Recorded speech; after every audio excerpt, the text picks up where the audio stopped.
소크라테스가 남긴 말들 중에서 너 자신을 알라는 유명한 격언이 있습니다.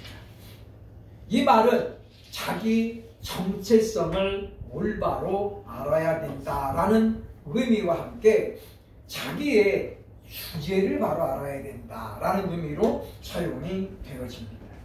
원래 이 말은 소크라테스가 창작으로 한 말이 아니고 그리스에 보면 델포이 선친전의 내부 기둥에 보면 이 글자가 딱 새겨져 있다는 거죠. 그래서 이제 원래는 소크라테스가 재판을 받을 때에 상대방 측에서 이 글을 인용을 했습니다. 그러나 이제 이 소크라테스가 이 말을 그 전에부터 즐겨 사용했기 때문에 소크라테스에 대해서 널리 알려진 격언이 되었다라고 하는 거죠. 우리가 세상을 살면서 자기 자신을 올바르게 파악을 한다는 것은 굉장히 중요합니다. 어제도 말씀드렸습니다마는 하나님이 내게 주신 재능이 무엇인가 이걸 먼저 우리가 알아야 되고 또 그러면서 내가 해야 될 일이 무엇인가를 정확하게 아는 것은 매우 중요하다는 거죠. 왜냐하면 세상에는 보면 자기 자신에 대해서 과대평가하거나 또는 과소평가하는 그런 사람들이 상당히 많이 있기 때문입니다. 그래서 자기 자신의 정체성에 대해서 불확실한 그리고 정립이 안 된 상태에서 살아가는 사람들이 의외로 많다라고 하는 것입니다. 그런 면에서 오늘 본문은 우리가 꼭 기억해야 될 큰 가르침을 주고 있다라고 볼 수 있습니다. 제사장들과 레위인들이 요한에게 물었어요. 그죠? 세례요한에게 네가 누구냐? 따라해 봅니다. She, his, A.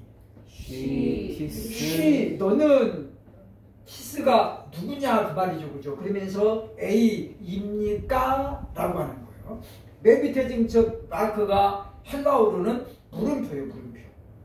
우리가 말하는 물음표는 이렇게 생겼는데 헬라어가 쓰는 물음표는 이렇게 퀘션 마크처럼 이렇게 되어 있죠. 저렇게 되면 의문문 그래서 물음표가 됩니다. 그래서 너는 또는 네가 누구입니까? 그런 말이에요. 그러니까 이제 이 사람들은 누구냐면 바리새인들이 보낸 사람이었다라고 24절이 말하고 있잖아요. 그죠? 그러니까 당시에 이제 유대인들은 크게 세 종류가 있었는데 가장 많은 수를 가지고 있는 게 바리새파, 그 다음에 두 번째가 사두개인, 그 다음에 세 번째가 이제 에세네파라고 있습니다. 성경에는 이제 주로 바리새인과 사두개인들이 많이 나오죠. 그러니까 바리새인은 다수를 점령하고 있고 사두개인들은 그 중에서 좀 많이 배운 사람들, 요즘으로 보면 중산층들이 주로 이루고 있는 게 사두개파예요. 그래서 숫자는 바리새인들이 많지만 실질적으로 유대인들 세계를 이끌어가는 사람들은 사두개인들이었다라고 정의를 하면 됩니다. 그래서 이제 이 바리새인들이 제사장과 레위인들을 보내가지고 세례요한에게 묻는 거예요. 그죠? 너는 누구냐? 그때 이제 세례요한이 세 가지 답변을 하게 됩니다. 첫째는 나는 그리스도가 아니다. 왜냐하면 당시 세례요한은 푸른 민파를 몰고 다니는 그야말로 요한이 뜬 곳에는 인산인해가 됐어요. 인산인해. 왜냐하면 400년 동안 이 신구약 중간 시대는 영적인 암흑기였잖아요. 암흑기. 그러니까 보라 하나님 말씀이다 라고 하나님의 말씀을 전하는 선지자가 400년 동안 없었다 그 말이에요. 그런데 그 400년이라는 긴 침묵을 깨고 세례요한이 뭐라고 그랬습니까? 회개하라 천국이 가까웠느니라. 그랬더니 사람들이 그 세례요한을 누구로 생각했어요? 메시아로 생각했다는 거예요. 마태복음 3장 5절로 6절 당시를 이렇게 소개합니다. 읽어봅니다. 시작. 이때에 예루살렘과 온 유대와 요단강 사방에서 다 그에게 나와 자기들의 죄를 자복하고 요단강에서 그에게 세례를 받았다. 이 짧은 문장이지만 엄청나게 많은 사실을 소개하고 있는 거잖아요. 첫째는 무엇입니까? 그에게 나오는 사람들이 예루살렘 온 유대와 요단강 사방까지 그에게 사람들이 몰려왔다는 거예요. 순전히 뭐예요? 자발적. 그러면서 보니까 그들의 죄를 자복했죠. 회개하라. 천국이 가까웠다. 이 말씀 앞에 사람들은 자기 죄를 다 토설을 하고 자복하면서 요단강에서 세례를 받았다. 그러니까 여기 보면 다 나와서 그랬잖아요. 다 나와서. 그러니까 여기 보면 얼마나 많은 사람들이 메시아를 기다렸는가를 우리에게 잘 나타내주고 있다라고 하는 것입니다. 그렇기 때문에 이런 상황 때문에 유대인들은 세례요한이 메시아가 아닌가 생각하고 많은 사람들이 그에게서 자기가 메시아라는 답변을 고대하고 있었다고 하는 거예요. 그래서 요한의 제자들이 어마어마하게 많아졌습니다. 당시 상황을 누가복음 3장 15절 16절은 이렇게 소개합니다. 봅니다. 시작. 백성들이 바라고 기다림으로 모든 사람들이 요한을 혹 그리스도신가 심중에 생각하니 요한이 모든 사람에게 대답하여 이르되 나는 불로 너희에게 세례를 베풀거니와 나보다 능력이 많으신 이가 오시나니 나는 그의 신발끈을 풀기도 감당하지 못하겠노라. 그는 성령과 불로 너희에게 세례를 베푸실 것이다 라고 얘기합니다. 그러니까 우리가 세례요한을 보면서 제가 첫 시간에 이야기했습니다만은 그는 본분과 신분을 정확하게 인식하고 있었다는 거예요. 그러니까 자기 정체성에 대한 확립이 요한은 흔들린 적이 없어요. 물론 그의 사역의 기간이 워낙 짧았죠. 6개월이니까 그죠. 6개월밖에 안 돼요. 그러나 6개월이라는 짧은 그 기간에도 죄를 짓는 데에 소비를 다 하는 사람이 있는가 하면 요한처럼 이와 같이 짧고 굵게 살면서도 뭐요? 유혹을 이긴 그런 사람들도 있습니다. 그러니까 우리가 주의 일을 오래 하는 것이 중요한 게 아니에요. 1년을 해도 우리가 정말로 다른 사람들에게 귀감이 되고 본보기가 되는 그런 사람이 돼야지 우리가 뭐 가늘게 길게 그렇게 우리가 직분을 맡는다고 해서 그것이 충성으로 맺어지거나 또는 열매로 맺어지지는 않는다라고 하는 것입니다. 그래서 세례요한은 이야기합니다. 나는 그리스도가 아니다 라고 얘기했다는 거죠. 그러니까 그래서 요한은 뭐예요? 서둘러서 말하기를 나는 그리스도가 아니다 라고 이야기하는 거예요. 그러니까 왜냐하면 머뭇거리고 있으면 오해를 불러일으키기가 딱 좋아요. 그렇죠? 미국 대선이 끝난 지가 얼마 안 됐습니다만은 보면 그 해리스라는 여자분이 떨어졌잖아요. 그렇죠? 그러니까 1대1 텔레비전 할 때 보니까 그 트럼프가 질문을 던졌죠. 그렇죠? 그러면 임신 8개월 돼도 수술해도 되냐? 그랬더니 여자분이 대답을 안 하고 한참 있더라고요. 자, 그걸 보면서 아, 이번에 저 사람은 안 되겠구나. 8개월이면 이미 사람이에요. 그렇잖아요. 그렇죠? 그러니까 낙태를 허용해도 8개월 되면 어떻게 해야 돼요? 그 1초도 망설이면 안 돼요. 너 했어야지. 8개월이면 안 됩니다. 그래야 되는 분이 뭐예요? 대답을 못하고 주춤하더라고요. 그때 뭐예요? 유대인들, 미국인들 중에 다수의 사람들이 뭐예요? 돌아서는 거예요. 아, 저 사람이 대통령이 되면 애를 버려도 죄를 묻지 않겠구나 등등 연관되는 거죠. 그러니까 우리가 보면 옛날 말에 오이밭에서는 뭐예요? 갓을 고쳐 쓰지 말라. 그러니까 무슨 이야기냐면 우리가 작은 언행이라도 오해를 불러일으킬 수 있는 행동은 안 하는 게 좋다는 거예요. 그러니까 만약에 요한이 당신이 그리스도냐? 그럴 때 뭐요? 대답을 안 하고 있으면 뭐가 되는 거예요? 암묵적인 동의가 되는 거예요. 자기 입으로는 내가 그래야 말은 안 했지만 부인을 안 하잖아요. 그럼 뭐 그것은 긍정이라는 거죠. 나중에 내가 언제 그리스도라고 해서 난 대답 안 했을 뿐이야 라고 할지 몰라도 그건 뭐요? 자기야 이미 그렇게 그리스도를 모방하는 것이 된다는 말이죠. 요즘에 이제 좀 이제 그 가짜들이 많잖아요, 그죠? 우리 목사님 사는 아파트에도 우리 아파트도 목사님들이 2명인가가 있는데 우리 그분도 경비실 돼서 보니까 목사님 나오셨습니까? 인사를 자꾸 하니까 그래서 이분이 이제 자기도 목사니까 인사를 했대요, 그죠? 목사님이시냐고 그러면서 이제 어디에서 안수 받았습니까? 그때 우리 가만히 있다가 나 목사 안수 안 받았어요. 아니 근데 목사님이라고 하니까 아니 내가 목사라고 한 적이 없고 사람들이 나보고 목사님이냐고 자꾸 그래서 그냥 아무 말도 안 했대 자기는. 그러니까 그 다음부터 계속 사람들이 목사님 나오셨습니까? 그래서 자기도 모르는 사이에 목사가 된 거예요, 그죠?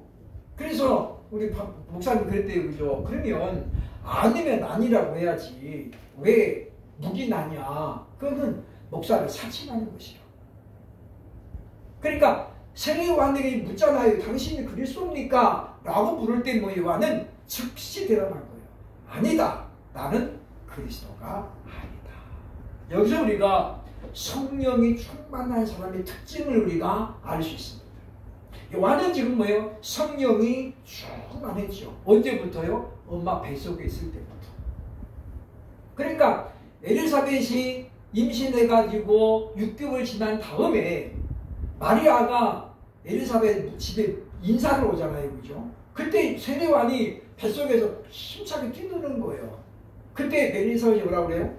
내 주의 주인이, 내 주의 주께서 오시니 그러면서 아이가 기쁨으로 뛰놀았도다. 엘리사벳이 그래 말해요. 그러니까 성령이 충만했기 때문에 뱃속에 있는 그 아이가 지금 마리아의 뱃속에 있는 예수님의 정체를 알아가는 거예요. 태교가 그래서 중요하다라고 하는 것입니다. 6개월, 7개월 되면 이미 모양도 다 갖춰져 있지만 아이가 다 듣고 느낀다는 거죠. 느낀다는 거예요. 그러니까 태교가 중요하다. 그래서 보면 성령이 충만한 사람의 특징은 뭐예요? 자기 정체성을 분명히 아는 사람이에요. 그곳이 어떤 곳이든 어떤 상황이든 간에 자기에게 불리할 수도 있죠. 그러나 그 순간에 나는 그리스도가 아닙니다 라고 분명히 외칠 수 있어야 된다라고 하는 것입니다. 두 번째 그는 말합니다. 나는 엘리야가 아니다. 실제 요한은 이 엘리야의 성정을 가지고 보내어진 사람이에요. 왜냐하면 요한의 제자들에게 예수님이 이렇게 말씀하셨잖아요. 마태복음 11장 14절 보겠습니다. 시작. 만일 너희가 즐겨 받을진대 오리라 한 엘리야가 곧 이 사람이니라. 예수님은 요한을 가리켜 뭐라고 그러세요? 엘리야가 왔다 그랬잖아요. 그런데 왜 요한은 자신이 엘리야가 아니라고 했을까요? 그 이유가 매우 중요합니다. 왜냐하면 엘리야의 제자가 누구예요? 엘리사잖아요. 엘리사. 그렇게 따지면 예수님이 잘못하면 누구의 제자가 되버려요? 요한의 제자가 되버리는 거예요. 물론 엘리사는 엘리야에게 갑절의 영감을 구했죠. 그러니까 사역적인 면에서 보면 엘리사의 사역이 엘리야보다도 월등한 건 사실이에요. 그러나 순수로 따지면 엘리사는 엘리야의 제자라는 거죠. 그러니까 요한은 자기가 지금 엘리야의 심정으로 왔지만 나는 엘리야가 아니다라고 말했던 건 뭐냐면 유대인들이 그러면 예수님이 당신의 제자냐라고 오해하고 또는 자신을 너무나도 높일 것에 대한 두려움이 있었던 거예요. 그러니까 성령이 충만한 사람은 여러 가지 특징을 우리에게 나타내고 있습니다만은 그게 뭐냐면 자기의 겸손이라는 거죠. 그러니까 엘리야의 제자가 만약에 이 엘리사인데 자기가 지금 세례요한이 엘리야면 예수님 뭐예요? 자기 제자가 되는. 그러니까 유대인들의 이와 같은 통념상 그럴 가능성이 있다 그 말이에요. 그래서 요한의 제자들이 예수님께로 많이 갈 때에 세례요한은 이렇게 말합니다. 나는 이제 망해야 되고 그는 흥해야 된다. 그러니까 제자들이 예수님께 가는 것을 절대 비난하거나 말리지 말라. 실제로 안드레 같은 사람은 원래는 세례요한의 제자였어요. 그죠? 그러다가 이제 예수님의 제자로 옮겨가는 거라는 거죠. 왜 아까 이야기했잖아요. 그죠? 다 나와서 죄를 자복하고 세례를 받을세. 그들 중에 많은 사람들이 세례요한의 제자가 되었다라고 하는 것입니다. 그래서 우리는 이 보면 이 세례요한을 보면서 우리는 참으로 겸손해야 됨을 느낀다라는 거죠. 그래서 성령이 충만한 사람의 두 번째 특징은 어떤 사람이냐? 지혜로운 사람이라는 거예요. 그러니까 성령이 충만하면 자기 정체성을 분명히 알지만 또 하나 성령이 충만하면 뭐예요? 지혜로운 사람이 되어야 됩니다. 그래서 불필요한 오해를 살려고 안 해야 된다는 거예요. 안 해야 된다는 거예요. 그러니까 우리는 보면 자기가 안 했는데 오해를 받는 일들이 종종 보이잖아요. 그죠? 그런 우리가 안 했던 굴뚝에 연기 나랴 그랬잖아요. 그죠? 물론 그런 오해들은 나와 무관한 것은 때가 되면 밝혀져요. 그러나 우리가 자기에게 조금의 문제가 있어가지고 생긴 것이면 참으로 큰 영향력을 끼치게 된다라고 하는 것입니다. 그래서 우리는 이와 같이 언행에서 항상 자기 자신을 돌아보고 내가 지금 이 말을 하는 것이 상대방을 난처하게 하는 것이라든가 또는 내게 어떤 결과를 초래할 것인지까지 생각을 좀 해야 된다는 거예요. 해야 된다는 거. 그러니까 우리가 보면 답답할 때가 있잖아요. 그죠? 말을 들으면서 답답할 때가 있어요. 그러니까 우리가 그런 면에서는 항상 조심해야 된다. 우리가 먼저 내가 잘못한 것이 없어도 잘못했다라고 말하는 것도 지혜로운 사람의 처신이에요. 그렇잖아요. 그죠? 잘못했다는데 뭐라고 그럴 거예요? 잘못했다는데 계속해서 휘철을 들면 그 아이는 반드시 삐뚤어집니다. 그래서 외국에는 아이를 망치는 7계명이 있잖아요. 아이를 망치는 7계명이 있어요. 그 중에 하나가 뭐예요? 반성하는 아이를 야단치는 거예요. 안 그럴게요. 잘못됐어요. 그런 걸 갖다가 너 30대 맞아야 돼. 그러니까 30대를 겨우겨우 참는 이 사람은 아이를 완전히 망칩니다. 그럼 아이는 어떻게 돼요? 다음에는 내가 미안하다고 잘못했다고 할 필요가 없겠구나. 그래도 어떻게 해요? 매를 다 맞잖아요. 그럼 아이는 어떻게 그 다음부터 이제 아니라고 우기게 되고 그리고 어떻게 거짓말로 하게 되는 거예요.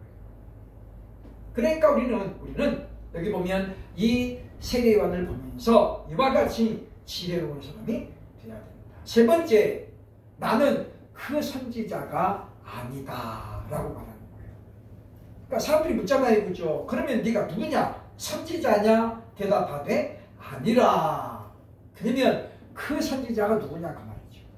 신명기 18장 15절에 모세가 지금 하는 말이에요. 그죠? 보겠습니다. 시작. 내 하나님 여호와께서 너희 가운데 내 형제 중에서 너를 위하여 나와 같은 선지자 하나를 일으키시리니 너희는 그의 말을 들을지니라. 모세가 자신의 사역이 이제 끝나감을 알고 하나님 앞에 기도하면서 백성들에게 선포하는 말이에요. 그죠? 하나님이 나와 같은 선지자 하나를 일으킬 것이다. 그러면 지금 모세와 같은 선지자는 누구를 말하느냐 그 말이죠. 모세는 어떤 사람이에요? 애굽에서 약 400년간 종살이 하던 유대인들을 해방시킨 인물이 모세예요. 물론 하나님이 그를 그렇게 사용하신 거죠. 그죠? 모세 자기 힘으로 자기 의지로 구원한 것은 절대 아니었어요. 자기 힘으로 구원해 보려고 했죠. 그래갖고 뭘로 벌리는 거예요? 살인범으로 벌리는 거예요. 그래서 바로의 왕자라는 그 신분을 포기하고 어떻게 해요? 도망가잖아요. 그죠? 미디안 광야에서 도망가요. 그리고 거기서 누구예요? 겐 사람 이드로를 만나게 되고 그 안에 십보라를 만나가지고 이방인의 사위가 돼가지고 40년을 삽니다. 그러니까 자기 힘으로 자기 노력으로는 한 사람도 구원할 수가 없어요. 모세는 40년간 그것을 깨닫고 자기 자신을 돌아보는 기간이 40년이었다는 게 사실이에요. 다시 말하면 지도자가 되기 위해서 준비하는 과정이 40년이었다. 그러니까 우리나라 사람들은 빨리빨리 이게 아주 그냥 숙달되어 있어요. 그죠? 제가 예전에 학교에서 제가 이제 근무를 할 때 입학 상담을 제가 이제 여러 명 받았는데 지금도 기억이 나요. 포천에서 오신 분이 있었는데 이분이 이제 교회 집사님인데 오자마자 그러는 거예요. 저는 2년 만에 학교 졸업하고 싶습니다. 2년 만에 졸업하고 싶대. 우리 학부가 4년인데 그래서 우리는 그렇게 졸업을 빨리 못합니다. 4년 해야 졸업을 하고 그리고 3년을 더 해야 목사가 됩니다. 그때 이분이 막 자기 열정이 막 40대였는데 이분이 막 믿음 충만, 성령 충만 해가지고 자기는 그렇게 못 깨달은데요. 하나님 빨리빨리 하라고 했대. 그래가지고 그랬더니 이제 우리 학교에서는 그렇게 안 됩니다. 그랬더니 그래요. 그리고 가더라고요. 그죠? 그 다음에 이제 자기 부인을 데려봤어요. 그래가지고 자기가 먼저 1학년 입학을 하고 부인이 그 다음에 같이 입학을 했어요. 이분이 3학년쯤 되니까 개척을 했어요. 그죠? 포천에서. 개척을 했는데 아주 열정적인 거예요. 그러면서 포천에서 왕십리까지 결석 한 번도 안 하고 그렇게 열심히 학교를 다녀요. 딸내미가 대전에 침신대를 다녔는데 딸이 그랬대요. 그죠? 자기 아버지 나이도 많은데 딸이 지금 침신대를 다닐 정도 되니까 아버지가 지금 나이가 40대 후반이잖아요. 딸이 그랬대요. 그렇게 멀화 목금 4번 가는데 아버지가 저러다 말겠지. 왜냐? 포천에서 왕십리까지 차로 1시간이 넘게 걸려요. 그잖아요. 그죠? 그리고 9시 반, 9시 40분쯤 끝나고 야간 수업이 끝나거든요. 그럼 집에 가면 11시예요. 근데 이 아버지가 4년 동안 정말 열심히 다니더라는 거예요. 그래서 교회 설립 예배하는 날 가서 보니까 딸이 자기 아버지를 존경한다고. 자기도 기숙사 생활하면서 자기는 공부하는 게 너무 힘든데 아버지가 저렇게 하는 거 보니까 대견스럽더라. 그래서 참 자랑스럽다라고 얘기했던 기억이 지금도 나요. 그분은 이제 그래서 오히려 개척은 빨리 했지만 안수는 빨리 안 받았어요. 그죠? 7년 다 공부하고 그리고 안수를 받은 거예요. 그랬더니 포천이 시골이잖아요. 그 동네 사람들이 다 인정을 하는 거예요. 아니 어떤 사람들은 막 3년 공부하고 안수받아 목사 됐다고 나타나 이분은 7년을 했으니까 당신은 공부를 얼마나 못해서 그렇소 라고 말하는 사람부터 시작해가지고 그러니까 40대 때 출발해가지고 50이 넘어가지고 안수를 받은 거예요. 사람들이 많이 도와주기도 하고 그래서 보니까 어느 날은 가보니까 그 휴게소에 있는 큰 난로 있잖아요. 그죠? 그게 아주 새 것이 큰 게 많이 있어요. 그래서 뭐냐고 그랬더니 그 동네 마을 회관에서 기증을 해줬대. 기증. 그거 금액이 100만 원 넘어가는 거거든요. 그죠?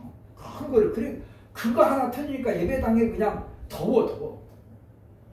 그러니까 동네에서도 그렇게 자격을 다 갖춰가지고 하면서 잘 섬기니까 동네에서도 다 인정을 하고 마을 회관에서 기증을 해줬다니까요. 그 사람들이 예수 믿는 사람들이 아닌데 그래가지고 보면 이제 그 해피데이 할 때 보면 동네 어르신들이 많이 오더라고요.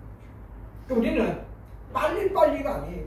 지금 모세가 말하는 나와 같은 선지자. 그러니까 우리는 자꾸 생각하죠, 그죠? 이 모세처럼 내가 구원하리라. 내가 좀 해봐야 되겠다. 하나님은 그것을 꺾는 기간을 반드시 갖는다. 그래서 지금 모세가 말하는 나와 같은 선지자는 누구예요? 자기는 이스라엘을 해방시키는 그런 선지자이지만 내 뒤에 오시는 나와 같은 선지자는 누구냐면 죄에서 백성을 구원할 선지자를 말한다는 거예요. 그래서 지금 이 모세가 말하는 선지자가 누구예요? 메시아예요, 메시아. 그렇기 때문에 세례요한은 자신은 뭐예요? 구원자가 아니다. 그 메시아가 아니다라고 분명하게 말하고 있는 것을 보게 됩니다. 그러면서 큰 두 번째 보면 세례요한이 뭐라고 말하는가? 23절에 이렇게 말하죠. 봅니다. 시작. 이르되 나는 선지자 이사야의 말과 같이 주의 길을 곧게 하라고 광야에서 외치는 자의 소리로라 하리라. 요한은 자기 정체성을 뭐라고 그래요? 나는 광야에서 외치는 자의 소리다. 그러니까 뭐요? 나는 이름도 없이 그냥 광야에서 외치는 자예요. 뭐라고 외치는 거예요? 너희는 주의 길을 곧게 하라. 주의 길을 평탄케 하라. 그렇게 외치는 자라요, 외치는 자. 누가 듣든지 안 듣든지 뭐 자기는 그 사명을 가지고 왔다라고 얘기하고 있다는 거죠. 그래서 보면 요한은 누가복음 3장 4절로 6절에 이렇게 설명합니다. 시작. 선지자 이사야의 책에 쓴 바 광야에서 외치는 자의 소리가 있어 이르되 너희는 주의 길을 준비하라. 그의 오실 길을 곧게 하라.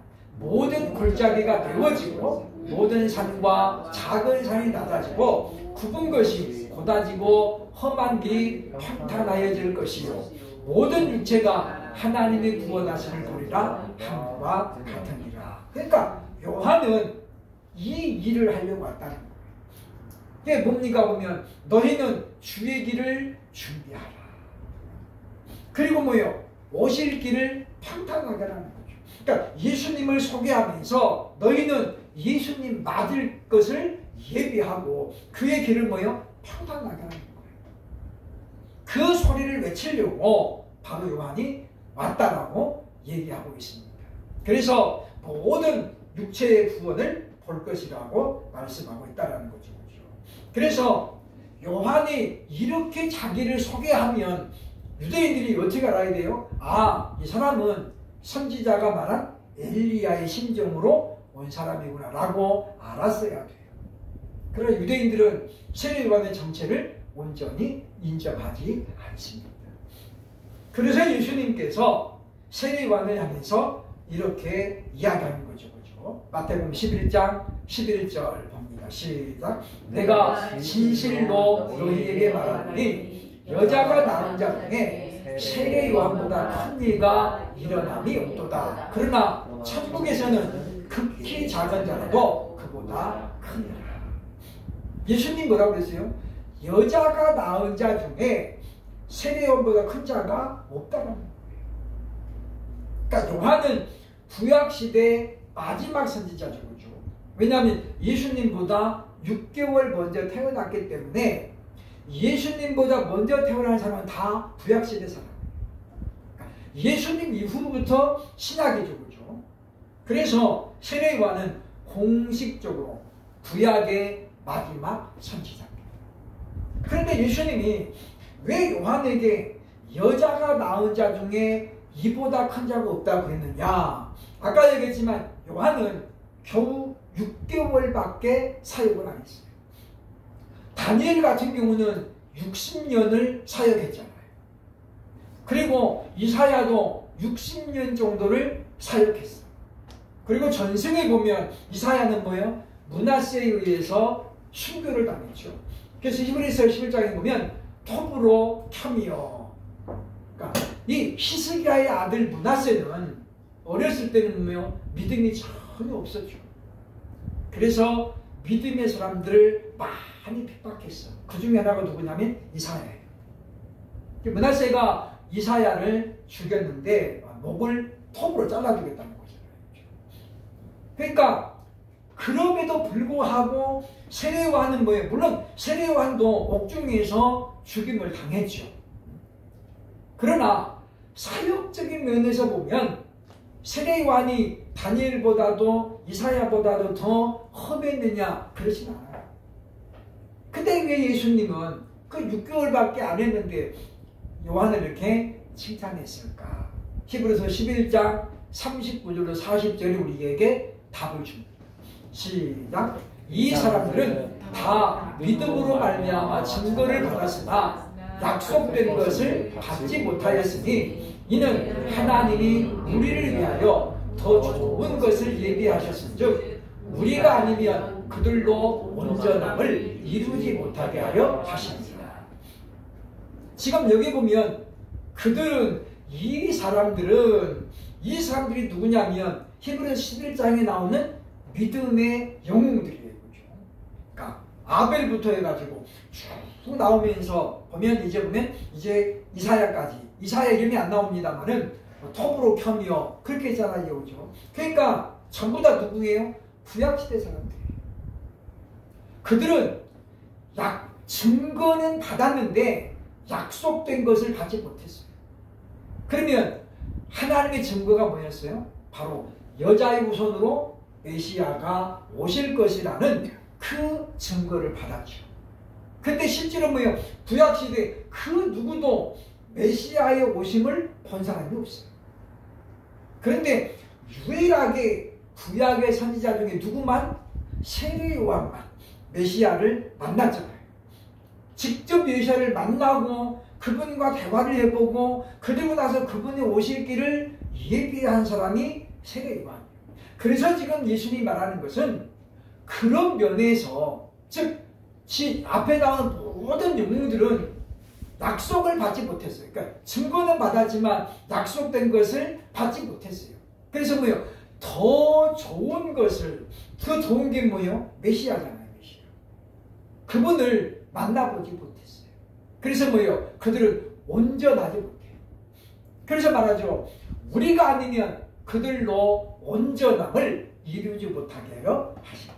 그러니까 우리가 즉 신약의 백성들이 오신 메시아를 만나고 그분을 증거하지 않으면 그들의 온전함을 이룰 수 없다는 거죠. 그러니까 구약의 선지자들이 이구동성으로 예언하고 그림자적으로 보여주고 예표적으로 보여줬던 인물, 그분이 누구예요? 메시아이신 그리스도예요. 세례요한은 그 오신 예수님을 직접 만나보고 경험하고 그리고 이분이 바로 하나님의 아들 메시아입니다 라고 실제를 소개했기 때문에 사역적인 내용에 있어서 구약의 어떤 선지자보다도 세례요한이 더 크다라고 말하는 거죠. 그래서 예수님은 그 다음에 뭐라고 했습니까? 그러나 천국에서는 누구든지 뭐요? 이보다 크다라는 거죠. 왜냐? 하나님 나라에서는 이미 바로 예수 그리스도를 영접한 사람만 가는 곳이잖아요. 그래서 이제 우리는 이 세례요한을 바라보면서 우리도 자기 정체성을 분명히 알아야 되겠다. 그러니까 성령이 충만한 사람은 자기 정체성을 분명히 아는 거예요. 그래서 지금 우리가 이제 참 보면 어려운 일입니다만은 과연 우리가 또 대통령 탄핵이라는 그런 역사적인 사실을 지금 바라보면서 물론 아직 끝난 건 아니에요. 그죠? 지금 하나님께서 바알에게 무릎 꿇지 않는 7천인을 남겨두셨다라고 했는데 요소요소에 그런 사람들이 숨겨져 있는 줄로 믿습니다. 때가 되면 아리마대 사람 요셉도 자기 정체를 숨기고 있었어요. 그죠? 그러나 예수님이 십자가에 못 박혀 죽으시고 장사할 데가 없는 거예요. 아무도 예수님을 장례를 안 치러주는 거예요. 제자들은 다 도망갔죠. 베드로도 뭐 큰소리 땅땅 치면서 이 사람들이 다 버릴지언정 저는 안 버리겠습니다. 그랬더니 베드로도 나 몰라요 그랬잖아요. 그때 바알에게 무릎 꿇지 않고 있었던 아리마대 요셉이 성경이 뭐라고 씁니까? 당돌하게 예수님의 시체를 달라하여 그를 장사 지냅니다. 그 순간까지는 아리마대 사람 요셉이 예수를 믿는 사람인지 아무도 몰랐어요. 그때 누가 등장합니까? 니고데모가 등장하죠. 요한복음 3장에 밤중에 예수님을 찾아온 유대인의 관원, 선생님 어떻게 거듭날 수 있습니까? 라고 질문을 하면서 예수님이 너는 유대인의 선생이 되어 그것도 모르느냐? 라는 핀잔을 들었던 니고데모. 그 사건 이후에 그는 어땠다는 거예요? 보면 예수님을 영접하고 믿었던 사람으로 결과적으로 나와요. 그러니까 우리는 빈수레가 요란하다 그러잖아요. 그렇죠? 교회는 몇 년 만에 한 번 가면서 난 그리스도인이요 라고 말하는 사람이 있는가 하면 정말 열심히 하면서도 침묵하는 그런 사람도 있어요. 우리는 내실이 있어요. 내실. 소문만 막 풍성하고 가서 보니까 뭐 먹을 것이 없더라. 그러면은 속빈 강정이 돼요. 그러니까 우리는 내실을 키워야 되겠죠. 우리가 요란하게 막 직분이 많고 막 이런 것이 믿음이 좋은 게 아니에요. 사람들은 그 직분 따라 교회 규모 따라 자기 믿음이 평가받는 줄 생각하지만 그건 뭐예요? 순전히 착각이에요. 그것과는 무관할 수도 있어요. 무관할 수도 있어요. 우리는 그러기 때문에 우리가 세례요한을 바라보면서 우리도 정체성을 분명히 하고 그리고 자기 일에 충성을 다하다가 예수님께서 세례요한을 칭찬했던 것처럼 또 2달란트 5달란트 받았던 종을 칭찬했던 것처럼 착하고 충성된 종아 잘했다. 우리는 마지막 날에 예수님의 혼인잔치에 들어가게 되는데 우리는 뭐요? 들러리가 아니에요. 그죠? 우리는 거룩한 신부로서 그리스도 예수의 신부로서 혼인잔치에 가야 될 사람들입니다. 그래서 우리에게 주어진 흰 세마포를 우리가 어떻게 날마다 빨아 입어야 돼요. 우리가 이 땅에 사는 동안에는 내가 아무리 조심해도 추워가지고 어떻게 해요? 더러워져요. 우리가 보면 홀로 독야청청 하리라. 이 우리는 안 돼요. 우리 해당. 우리는 세상에 섞여 살잖아요. 우리 길 갈 때도 우리가 비 올 때 보면 우산을 써도 어떤 매너 없는 운전기사가 뭐예요? 그냥 쌍 달리면 그냥 물벼락에 그냥 와가지고 옷 다 젖어요. 그럼 어떻게 해야 돼요? 빨아 입어야 돼요. 그러니까 내가 조심 안 해도 죄가 들어오고 조심해도 어떻게 우리가 죄가 들어와요. 우리는 오늘 말씀을 보면서 참 우리도 짧은 상해일지라도 주님으로부터 칭찬을 기대해야 되겠죠. 그럼 우리가 어떻게 해야 돼요? 끝까지 자기 본분과 신분을 잊어버립니다. 자기 본분은 뭐예요? 본분은 사명이에요. 사명. 신분은 뭐예요? 신분? 나는 주의 종입니다 라는 신분이라는 거죠. 나아가서 우리는 뭐예요?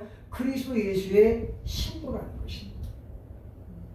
우리가 세례요한처럼 자신의 본분과 신분을 항상 망각하지 않고 누가 혹시 뭐 목사님입니까? 라고 물어봐도 아니면 우리가 되게 아닙니다 라고 말해야죠. 어떤 분이 연세가 지긋하니까 권사님이세요? 그러면 그냥 아무 말도 안 하면 사람들이 다 권사님으로 알아요. 그러면 안 된다는 거죠. 우리가 얘기를 분명히 하고 그러니까 우리가 보면 그래서 그 자기 정체성을 드러내는 것도 믿음의 고백입니다. 그렇잖아요. 그죠? 믿음의 고백이에요. 예수 믿으세요? 그러면 그 자리가 어떤 자리인지 상관없이 예, 아니요라고 말해야죠. 그러니까 예전에는 군대 갈 때에 종교가 기독교로 가면은 핍박을 많이 받았어요. 그래도 예수 믿는 사람이면 예수 믿는다라고 말해야죠. 제가 군대 입대했을 때도 613명인가가 입대했어요. 그죠? 근데 그때 그러더라고요. 그 조교가 곱게 물어보는 것도 아니에요. 그죠? 종교가 기독교에서 이렇게 물어보지도 않아요. 야, 이 중에 예수 믿는 놈 손들어! 그러는 거예요. 예수 믿는 놈 손들어. 그런 거요. 질문 자체가 지금 뭔가가 불리한 거예요. 나한테. 그냥 종교가 기독교에서 손들어 그러면 되는데 그게 보니까 뭐예요? 손을 제가 들어니 보니까 600명이 넘는 사람 중에 3명이 손다. 3명. 3명. 그러면 그때만 하더라도 기독교 인구가 거의 20%에서 10%입니다. 제가 군대 갔을 때가 86년도니까 그러니까 그때만 하도 우리가 1000만 명을 돌파했잖아요. 그죠? 그러니까 5명 중에 1명 예수 믿거든요. 그러면 그 600명 중에 못해도 100명은 예수 믿는 사람이 있어요. 교회가 아닌 사람들이. 근데 뭐예요? 딱 3명만 되더라고요.